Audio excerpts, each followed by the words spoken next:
Կենտրոնի եթերը շարունակում է անցուդարձը, եկել ենք միասին ու կարճ ամփոփելու օրվա կարևոր իրադարձությունները Հայաստանից ու աշխարհից։ Բարի երեկո։ Նիկոլ Փաշինյանը Գերմանիայում է, նրա այցին ընդառաջ միջազգային մարդասիրական մի շարք կազմակերպություններ և գերմանահայոց կենտրոնական խորհուրդը համատեղ դիմել են կանցլերին ու կոչ արել անուշադրության չմատնել Բաքվում պահվող հայ գերիների հարցն ու բռնաճնշումները Հայաստանում։ Ֆրիդրիխ Մերցին նրանք հորդորել են Փաշինյանի հետ հանդիպմանը բարձրաձայնել իրենց խոր մտահոգությունն ու ակնկալիքը, որ մարդու իրավունքների և տարածաշրջանի հումանիտար իրավիճակի ամենախնդրահարույց հարցերը չմնան երկրորդական պլանում։ Նրանց համոզմամբ խաղաղ գործընթացի համար առանցքային նշանակություն ունի Ադրբեջանում ապօրինի պահվող հայ ռազմագերիների և քաղաքացիական անձանց անհապաղ ազատումը։ Նրանք կարևոր են համարել անդրադառնալ նաև հենց Հայաստանի ներսում վտանգավոր զարգացումներին, խոսքի ազատության սահմանափակմանը, քննադատողների և այլընտրանքային կարծիք ունեցողների քաղաքական դրդապատճառներով հետապնդմանը, արդեն 4 թեմակալ առաջնորդների կալանավորմանը։ Միքայել Սրբազանը հրաժարվել է քրեակատարողականի անվճար բուժօգնությունից և ցանկացել իր միջոցներով վիրահատվել Իզմիրլյանում։ Անվճարին համաձայնել են Իզմիրլյանի հարցում առաջարկել այլ բուժհաստատություն ընտրել։ Սրբազանի պաշտպանական թիմն է մտահոգություն հայտնել նրա առողջության հարցում դանդաղկոտության համար։ Անհրաժեշտ միջոցներ են ձեռնարկվում Միքայել Սրբազանի առողջության իրավունքը պաշտպանելու համար։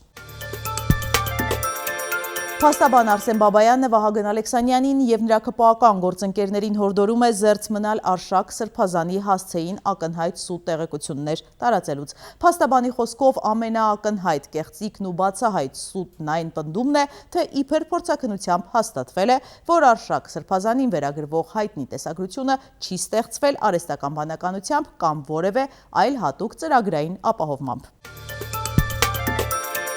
Երբ կհասնի ադրբեջանական նավթամթերքի առաջին խմբաքանակը Հայաստան, դեռ պարզ չէ։ Միայն հստակ է, որ ադրբեջանական վառելիքի մեկ անգամյա երկաթուղային փոխադրումը Հայաստան կիրականացվի անվճար։ Տնտեսագետ Սուրեն Պարսյանն է անդրադարձել հարցին, թե ինչ ազդեցություն կունենա այն մեր շուկայի վրա։ Ռուսական վառելիքը մշտապես եղել է բավականին մատչելի Հայաստանի համար, քանի որ նույն Ռուսաստանը արտահանման դուրքեր չի կիրառում Հայաստանի նկատմամբ, որովհետև Հայաստանը հանդիսանում է ԵԱՏՄ անդամ երկիր։ Բացի այդ, ադրբեջանական վառելիքի հետ կապված օրինակ երբեմն որոշակի խնդիրներ է առաջանում, նավթի որակի հետ կապված օրինակ նույնիսկ բավական մեծ աղմուկ բարձրացավ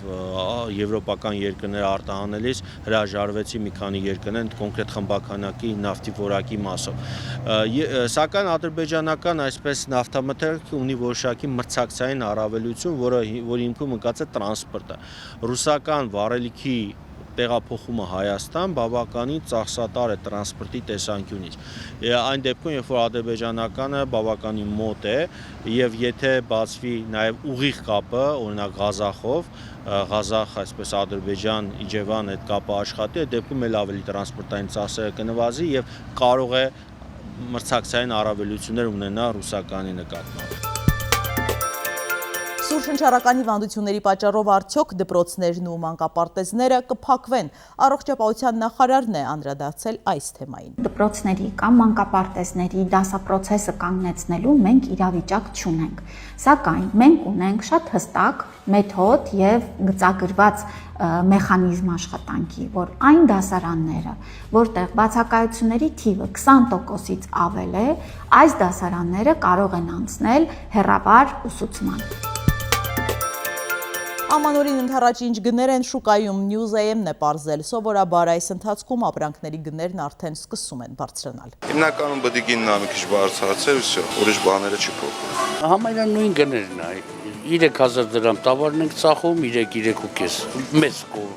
անասում եմ, ջայլանասում ենք չթանկ է, մինչև 3000, 3.5 փափուկ է, խոզն էլ 2.5 Էլի մեծ խոզեր է մեր մոտ։ Առևտուրներ ոչինչ, ժողովուրդը գոհ է։ Գինը մի քիչ թանկացել է խոզի։ 2000, ասենք անցած տարի առնում ենք 2200, այս տարի առնում ենք 2600, 2700։ Ոչ մի շարժ չկա, ոչ մի փոփոխություն չկա։ Տենանք փոփոխություն կլինի, թե չէ, արդեն 10-13-ից հետո նոր կերևա փոփոխությունը։ Նորմալ գներա, փոփոխություն չի եղել, մանավանդ մրգի մեջ, մանավանդ ջրերի մեջ։ Պայթյուն Արևիկ գյուղում պատճառը գազի արտահոսքն է, պայթյունը տեղի ունեցել գյուղի տներից մեկի խոհանոցում, մասամբ փլուզվել է միջնապատը, կա տուժած։ Եվրոպան պետք է շատ զգույշ լինի, Ամերիկան ուզում է պահպանել Եվրոպան, որպես Եվրոպա, ասել է Թրամփը։ Ըստ ԱՄՆ առաջնորդի Եվրոպան վատ ճանապարհներով է գնում, իրենք չեն ուզում, որ այն այդքան շատ փոխվի։ Աղմուկի համար տղամարդը ծեծելով սպանել է հարևանուհուն և նրա 6-ամյա որդուն։ Կոնֆլիկտը 1 ամիս է ձգվել, տղամարդուն նյարդայնացրել է վերևի հարկից լսվող աղմուկն ու երեխայի ոտքերի ձայնը։ Սպանությունից հետո փորձելով տպավորություն ստեղծել, թե պատճառը գողությունն է, մարդասպանը տակնու վրա է արել բնակարանը։ Մերձ Մոսկվայի 32-ամյա բնակչին ձերբակալել են։ Առաջարկում եմ միասին թերթել մամուլի էջերը։ Հրապարակը գրում է, ՔՊ-ում խոր մանրաժի մեջ են Գյումրու Սուրբ Աստվածածին 7 վեր եկեղեցում հերթական շրջիկ պատարագի ձախողումից հետո։ Եվ ոմանք անգամ չեն թաքցնում, որ գյումրեցիներն իրենց թարս չափալախ տվեցին։ ՔՊ-ում կարծում է, որ գլխավոր պատճառը Միքայել Աջապահյանի կալանավորումն էր ու դատապարտումն առաջին ատյանի կողմից։ Նախ թեմի բոլոր քահանաները մերժեցին իրենց 24 հոգի, հրաժարվելով նիկոլական ոճով պատարագ մատուցելուց զեղչել կաթողիկոսի ու թեմի առաջնորդի անունը։ Ապա ժողովուրդն իրենց տեղը ցույց տվեց ամոթանք տալով իշխանավորներին եւ պրակատով Գյումրի բերած եպիսկոպոսներին, Կճոյանին եւ մյուսներին։ Նույնիսկ այն տերորը, որ կիրառել էին բյուջետային հիմնարկների աշխատողների, դպրոցների, մանկապարտեզների աշխատողների նկատմամբ մեծ արդյունք չէր տվել։ Հատուկենտ կանայք էին ներկայացել։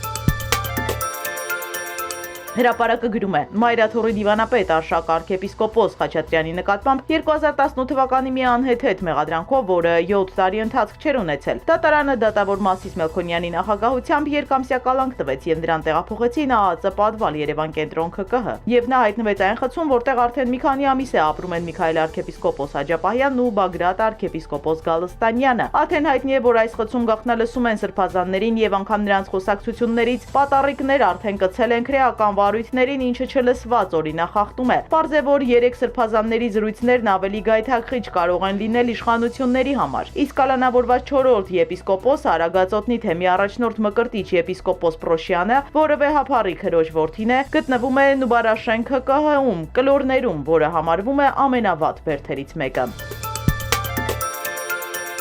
Հրապարակում նաև կարդում ենք դեկտեմբերի 10-ին Արցախի անկախության հանրաքվեի եւ սահմանադրության հռչակման օրը Արցախի ներկայացուցչությունում լսումներ են նախաձեռնվել։ Արցախի խորհրդարանը լսումներին մասնակցելու հրավերներ է ուղարկել նաև հայաստանյան քաղաքական ուժերին, ինչպես խորհրդարանական, այնպես էլ արտախորհրդարանական։ Օրակարգում Արցախի ինստիտուտների պահպանման, ինչպես նաև վերադարձի իրավունքի իրացման հարցերն են։ Չնայած Նիկոլ Փաշինյանն ամեն ինչ անում է, որ Արցախ անունը Հայաստանում այլևս չհնչի, սակայն Արցախի գործիչները ըստ էության չեն պատրաստվում նրա օրակարգով շարժվել։ Անկամ այն բանից հետո, երբ նախագահ Սամվել Շահրամանյանը ձեռքերը լված ու այլևս չցանկացավ իրավունքի ուժից օգտվելով երկարաձգել իր պաշտոնավարումը։ Անկամ այն բանից հետո, երբ Փաշինյանի կրոնն է ընդունել նաև Արցախի հոգևոր թեմի առաջնորդ Վրթանես եպիսկոպոսը։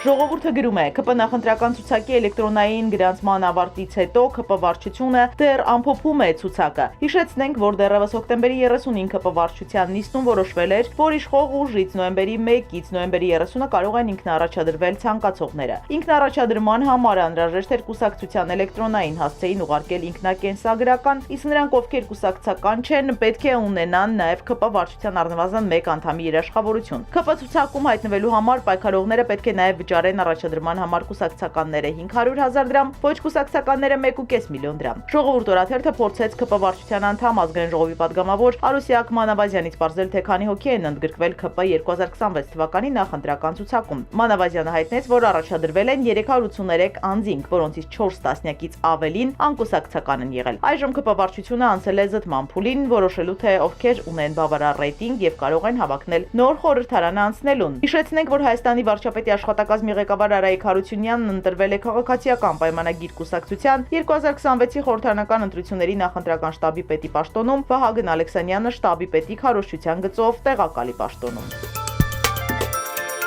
Չինաստանում ռոբոտը մարզումների ժամանակ ուժեղ հարվածել է իր ստեղծողին, սակայն վերջինս չի սրտնեղել, գոհ է արդյունքից։ Տոներն են մոտենում, Դորթմունդում տեղադրվել է մոլորակի ամենաբարձր տոնածառը, բարձրությունը 45 մետր է։ Իսկ Չինաստանի Հարբին քաղաքում հսկայական ձնե մարդ են պատրաստել, բարձրությունը 19 մետր։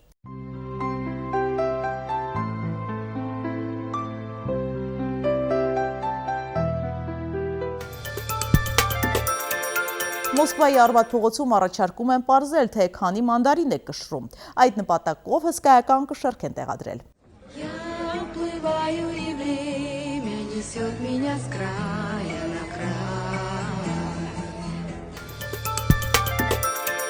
Սիրելի հետևորդներ, եկեք կատարենք մի քանի պարզ քայլ մեր YouTube-յան ալիքը զարգացնելու համար։ Ձեզանից մի քանի վայրկյան է պահանջվելու, հավանում եք այս հաղորդաշարը եւ բաժանորդագրվում։